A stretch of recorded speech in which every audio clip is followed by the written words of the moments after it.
You're about to get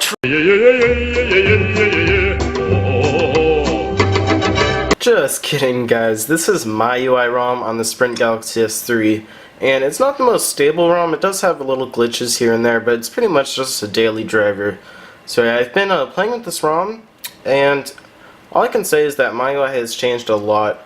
I'm not sure if you guys saw my MIUI Jellybean build on the Galaxy Nexus, but as I said, it was really smooth, and they've just really outdone it here on the Galaxy S3. Even though it is a port, it's still very smooth. It really is as smooth as Jellybean usually is. It just has some of that MIUI style topped over it, as you can see right here.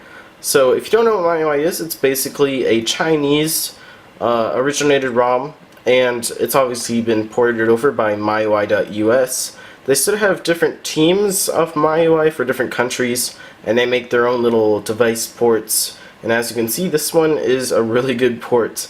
But yeah, this is a port, so it's obviously not built straight up, but it still works very well and will sort of give you the MIUI experience that you used to love after Ice Cream Sandwich MIUI, because Ice Cream Sandwich MIUI wasn't very good. But yeah, anyways, back on topic, MIUI Jellybean on the Sprint Galaxy S3. This is really cool, guys. Even though it sort of looks like iOS, it really isn't. It just sort of makes it look a little bit prettier.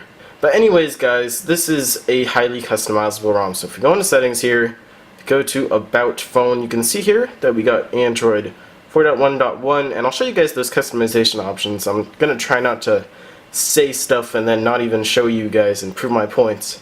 But yeah, you can see that you got all your specs here, and yeah, right down here, kernel version, CyanogenMod actually. So with the CyanogenMod based kernel, I think MIUI has always had CM based kernels, so I'm not sure. But yeah, and you can see a glitch right there. Fortunately, settings has stopped. But yeah, that's actually the theme app. I wasn't going to get there yet. But yeah, you can customize it beyond your imagination. So this is the themes app. If you go in here, you can pretty much theme your entire system. So this is the iPhone theme that I had at the beginning. I don't know why anybody would want this. I don't even know why it hasn't gotten like banned from the theme choice selection, but yeah, if you apply it, it takes a little bit. It's not really instantaneous, but yeah, it's pretty fast. And then if you press home, you can see now that it sort of looks like iOS. Not really, because this is a really old theme for MIUI, but yeah, it sort of does look like iOS. So if you want to have a theme like this, then you're welcome. And it also has built-in transitions. So if you go down here to launcher settings, sorry, I accidentally clicked on preview, clicking all over the place here, launcher settings, you can see that you got different transition effects. So if you want all these different transition effects, here you go. Really nice transition effects, and as I said, it's really smooth too. So no matter what transition effect you choose, it's still going to be really smooth.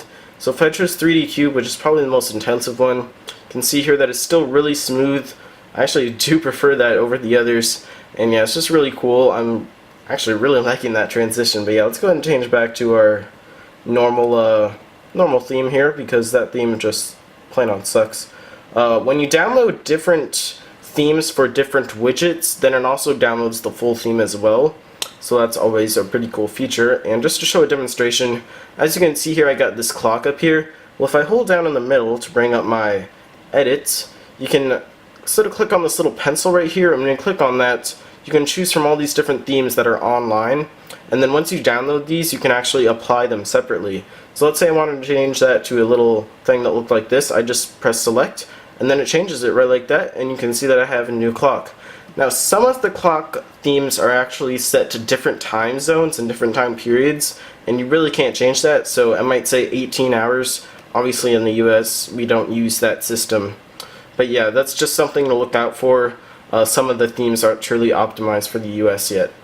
But yeah, this is just really cool. Let me go to settings and I'll show you guys. So common settings and complete settings. Complete settings is pretty much your basic settings. So airplane mode, mobile networks, all your good settings here, developer options, pretty much all the Android settings. Now in common settings, these are sort of different categorized settings. So you can have just sort of quick settings, I guess. So this is just Wi-Fi, obviously, Bluetooth brightness, wallpaper. So wallpaper, you can just go in here and change your different wallpapers.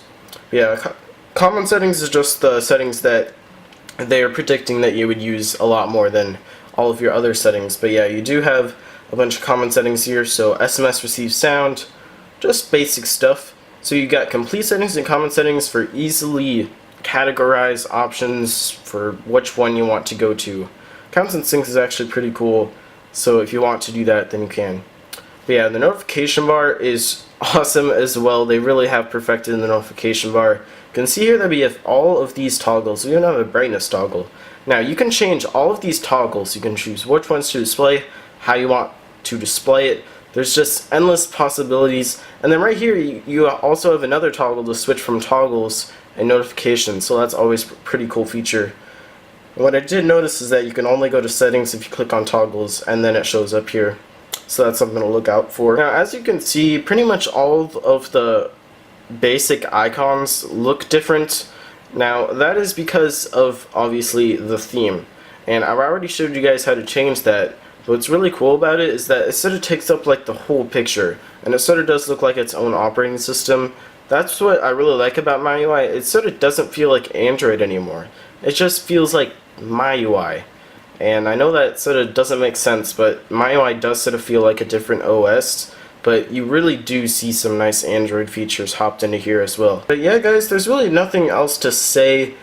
I don't really like to do reviews. I just sort of like to go over a first look of the ROM. As you guys probably noticed, I really don't go through every single aspect of the ROMs that I sort of go over. I try not to call it reviews, but sometimes it's just the thing that comes out of my mouth, so I don't even remember if I said it at the beginning of this video.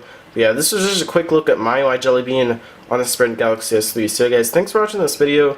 Feel free to check out Marquez's set it video. I'll have a link in the description along with my response to that if you haven't seen it yet.